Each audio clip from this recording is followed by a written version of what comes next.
Tesla's FSD approved. What is the CCP's calculus? Chinese banks fear U.S. sanctions, pushing China-Russia trade settlements underground. Major sports brands' market value has dropped more than 80%.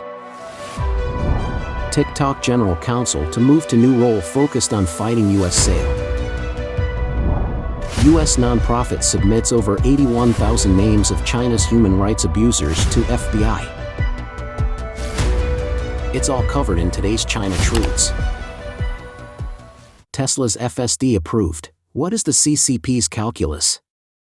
Elon Musk's recent visit to Beijing and meeting with Chinese Premier Li Qiang have had significant impacts, with Tesla's stock price surging by 40% to $198.87. During this visit, Chinese officials granted preliminary approval for Tesla's full self-driving (FSD) technology in China, and Tesla announced a collaboration with Baidu for advanced mapping services necessary for autonomous driving. However, Tesla is facing challenges. Political commentator Jinping has analyzed these issues on his recent program, Jinping Observation. Recent financial reports showed a decline in revenue and profits, and vehicle deliveries missed expectations, leading to a 10% workforce reduction and doubts about Tesla's future growth. Despite these issues, new opportunities in China, such as the approval for autonomous driving, could revive Tesla's fortunes. Musk's ambitious plans for a robotaxi service at competitively low rates could potentially skyrocket Tesla's revenue to $100 billion by 2030. Yet, there are significant hurdles. Musk needs approval to export Chinese customer data to the U.S. for AI training, a request that the Chinese government is likely to deny. This could complicate the deployment of advanced AI technologies and negotiation with U.S. regulatory bodies about data transfer, posing a significant dilemma for Tesla's strategy in China. The question remains, when will the full potential of this pie be realized? CCP's sudden change of face, she's playing a grand strategic game. Many people express concerns that Elon Musk could face severe repercussions, such as being coerced, dyed red by the CCP, having his cutting-edge technology stolen, discarded after use, or being pushed into making concessions in various domains for the CCP. Certainly, the CCP is eager to acquire as much from Tesla as possible, attracted by Musk's revolutionary technologies including Starlink, super heavy launch rockets, and spacecraft, which are central to futuristic Star Wars-like capabilities.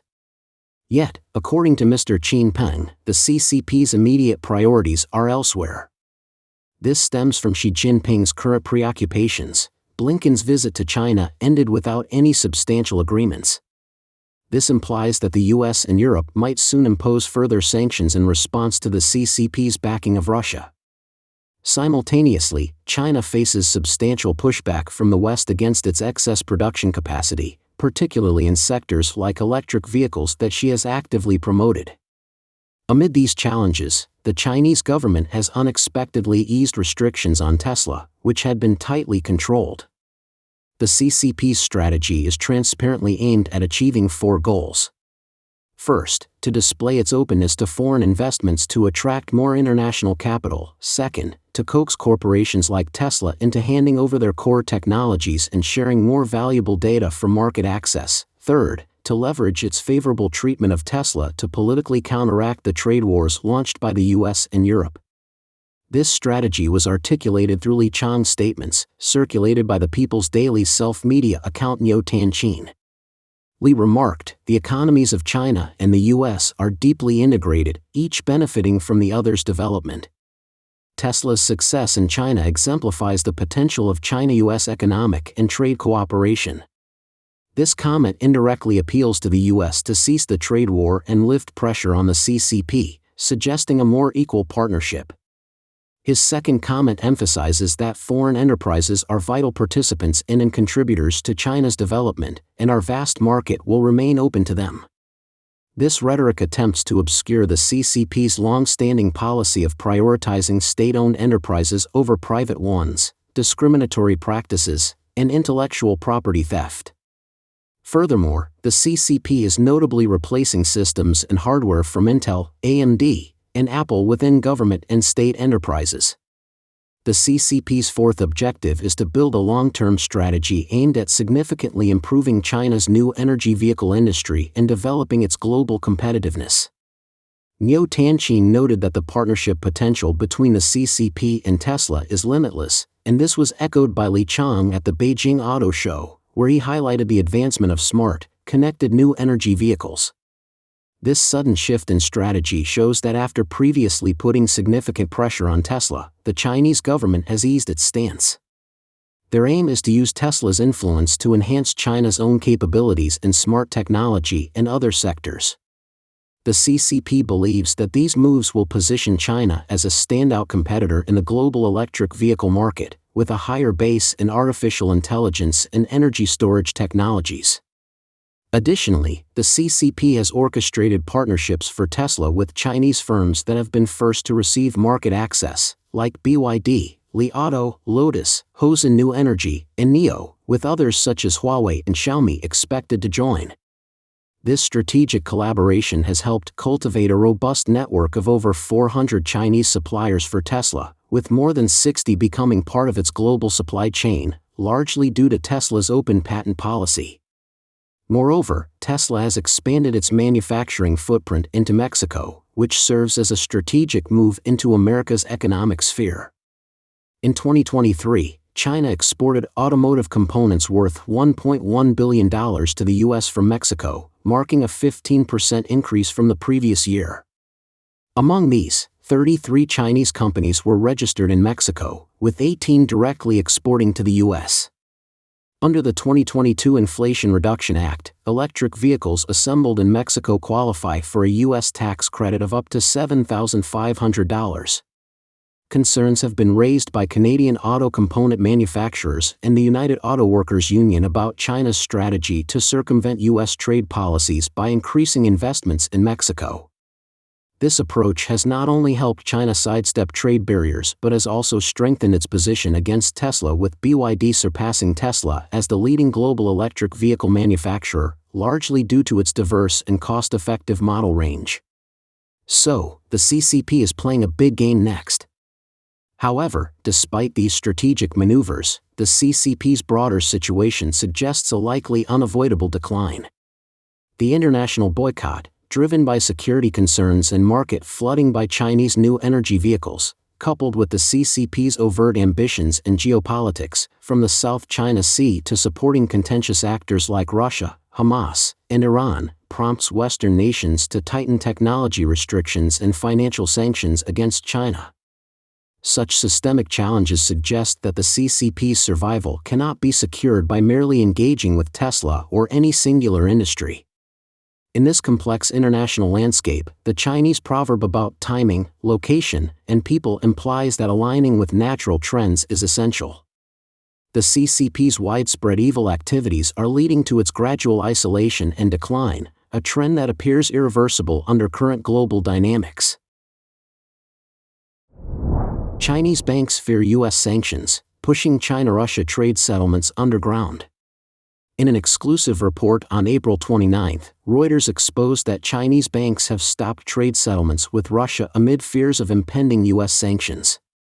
This significant shift has driven Chinese exporters to seek out alternative, and at times illegal, financing methods such as underground networks and banned cryptocurrencies. Facing the risk of economic isolation, many have turned to smaller regional banks and private currency brokers in a desperate effort to sustain their operations. This situation has particularly impacted smaller exporters and highlights the increasing complexity of global trade dynamics in the face of international sanctions. A Guangdong electronics firm disclosed that since early March, major Chinese banks have refused to process transactions with Russia due to sanctions fears. This withdrawal has prompted companies, including an appliance manufacturer, to explore alternative payment methods like using currency brokers on the China-Russia border. The company's founder, Mr. Wang, voiced his frustrations over the dysfunction of official channels and the severe delays in payment processing, which have pressured businesses to adopt unofficial payment solutions or scale down their operations. Mr. Wang also revealed that despite establishing accounts at 7 different banks, none would process payments from Russia. Hindered by the failure to receive over 10 million yuan, $1.4 million, from Russian transactions, he described the payment process as incredibly aggravating. This persistent issue is forcing him to reconsider his business presence in Russia due to its adverse effects on his company's liquidity management. He also expressed apprehension about the future reliability of these payment channels, fearing they might eventually be completely shut down. Moreover, heightened vigilance among China's major banks concerning Russian-linked transactions has led to a marked decrease in business related to Russia, with the biggest state-owned banks, including China Construction Bank and the Agricultural Bank of China, reporting asset reductions of 14% and 7%, respectively. This pullback is in response to the risk of U.S. sanctions, which have reversed the asset growth seen following Russia's invasion of Ukraine. According to Reuters, U.S. officials have indicated they are prepared to sanction Chinese financial institutions that facilitate trade in both civilian and military goods, though specific plans have not yet been confirmed. With the sensitive nature of the data, the sources have remained anonymous, and the extent to which transactions have moved to more clandestine channels is still uncertain. Both the People's Bank of China and the China National Financial Regulatory Commission have yet to respond to inquiries about these developments. TikTok General Counsel to move to new role focused on fighting U.S. sale. Eric Anderson, General Counsel for TikTok and its parent company ByteDance, will resign from his current role in June to focus on opposing U.S. efforts to force the sale of TikTok. Anderson will become special counsel to lead TikTok's legal battle against recent legislation, signed by President Joe Biden, which mandates ByteDance to divest TikTok in the U.S. within 270 days or face a ban. This legislation is being challenged by TikTok on First Amendment grounds, and TikTok's users are expected to take legal action as well. Anderson has been instrumental in past legal victories for TikTok, including blocking attempts by the Trump administration and the state of Montana to ban the app. TikTok, which denies sharing U.S. user data with the Chinese government, is backed by CEO Shou Zi-Chew, who supports Anderson's transition to special counsel, emphasizing the importance of this fight. The company remains optimistic about overturning the ban in court. The 4-year battle over TikTok is a significant front in a war over the internet and technology between Washington and Beijing. Major sports brands' market value has dropped more than 80%. In recent years, Li-Ning Company, Limited, a leading Chinese sports brand, has seen its market value plummet by over 80% from its peak in 2021, dropping from more than 280 billion Hong Kong dollars, about $35.8 billion US dollars, to around 50.7 billion Hong Kong dollars, nearly $6.5 billion US dollars. This decline has made it the only domestic listed sports brand to report a decrease in profits according to its 2023 financials. Its net profit fell by 21.58% despite a 7% increase in revenue. The company, founded in 1990 by former gymnast Li Ning, faced significant inventory pressures by 2022, nearly doubling from 2020 levels due to pandemic-related challenges and shifting consumer trends. This inventory rise coincided with increasing product prices, alienating customers and damaging its brand reputation. Recent consumer feedback indicates perceived declines in product quality and durability. Amidst these challenges, rumors of potential privatization surfaced, with Li Ning stating openness to any plan that could enhance investment returns. Additionally, the brand has been criticized for supporting the use of Xinjiang cotton amid China's massive crackdown on Uyghurs and other Muslim minorities. Researchers say Xinjiang cotton likely comes from forced labor by Uyghurs. U.S. nonprofit submits over 81,000 names of China's human rights abusers to FBI. The World Organization to Investigate the Persecution of Falun Gong, abbreviated as WPFG, announced on April 27 that it had submitted a list of 81,340 human rights violators to the FBI, among them Chinese doctors and Chinese Communist Party officials, who allegedly have been involved in persecuting adherents of the spiritual practice Falun Gong.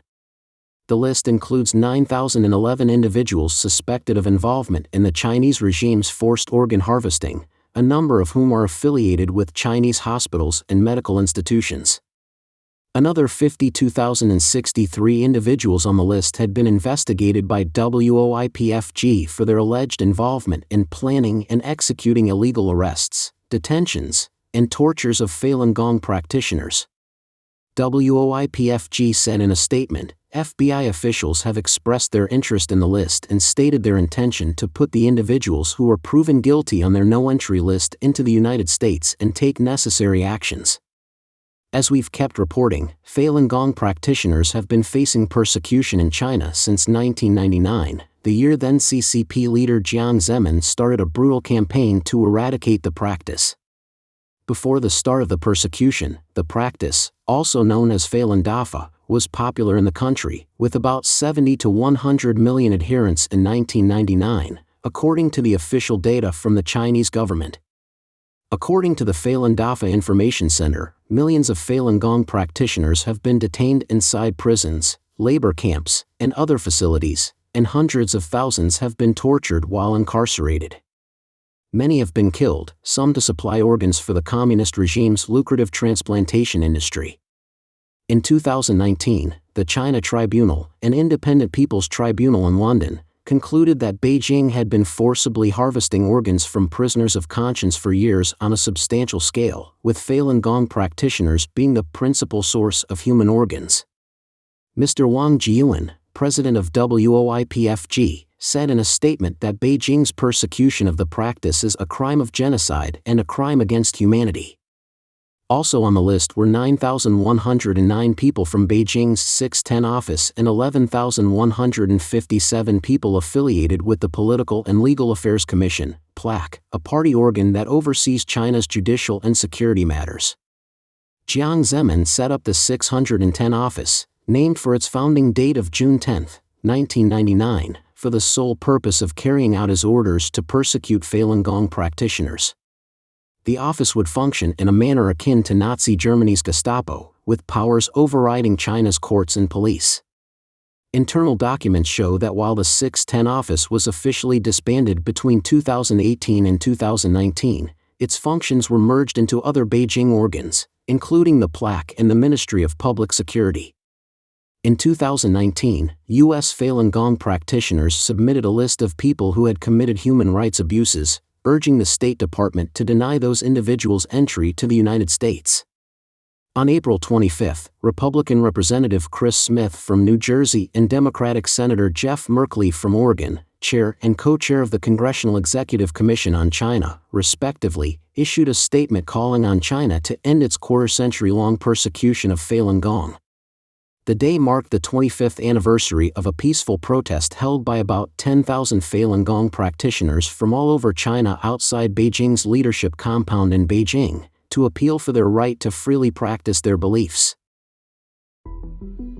Don't forget to leave a comment in the section below to share your opinions on today's topic with us. Make sure to like and subscribe to see more interesting topics from China Truths.